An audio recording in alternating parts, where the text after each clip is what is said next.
يا لهوي يا لهوي يا لهوي بجد على الفول بالطريقة دي. لو جربتوه هتندموا فعلا على كل مرة بتدفعوا فيه فلوس وتشتروه من بره.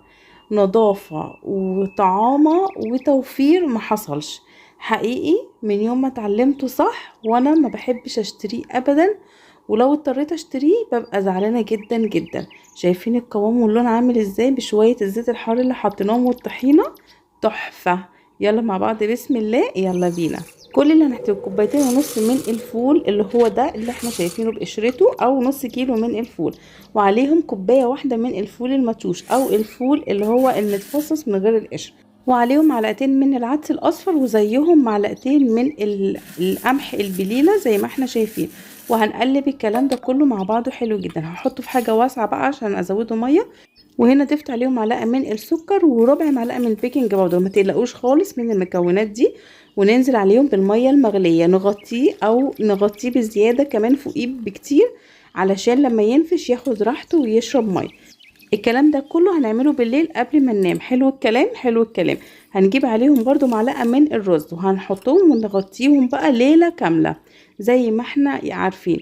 بصوا بعد الليلة لما صحيت الصبح ما شاء الله القشرة فصلت عن الفولة والفولة المدشوشة اتقسمت.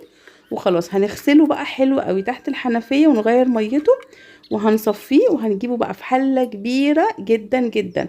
وهننزل عليه بقى ليمونة ونقسمها نصين وعليه نص معلقة من البيكنج باودر. الليمونة علشان ما يسمرش، والبيكنج باودر بيسهل قوي التسوية، مش هياخد منك ساعتين على النار. هننزل عليه بمية مغلية. طبعا الغطا لو مش محكم قوي هنحط تحت الغطا كده ورقة من الفويل علشان نخلي الغطا محكم جدا. مش عايزين اي بخار يطلع من الغطا بتاع الحلة بتاعتنا كده زي ما احنا شايفين. كده خلاص هنحطه على المية نغليه غلوة. اول ما يغلي غلوة هنوطي النار عليه زي الشمعة. مش هياخد منك ساعتين صدقيني. بصوا بعد الساعتين ما شاء الله بدأ يستوي اهو وبقى تحفة. كده استوى بقى دايب جدا. انا هسيبه لسه شوية كمان عقبال ما احضر له خلطة مهمة جدا، عبارة عن معلقة صغيرة من الكركم ومعلقتين صغيرين من النشا وباكم من الصلصة. يفضل الصلصة عشان مش عايزين قشر خالص. وهنجيب كوباية مية ونقلب الحاجات دي كلها على البارد حلو قوي ندوبها، وناخد الكلام ده كله على حلة الفول بتاعتنا. بس قبل ما ننزل بيه على حلة الفول هنشيل الليمون اللي احنا كنا حاطينه من البداية ونصفيه كده. ما تقلقوش مش هيعمل مرارة ولا اي حاجة نهائي.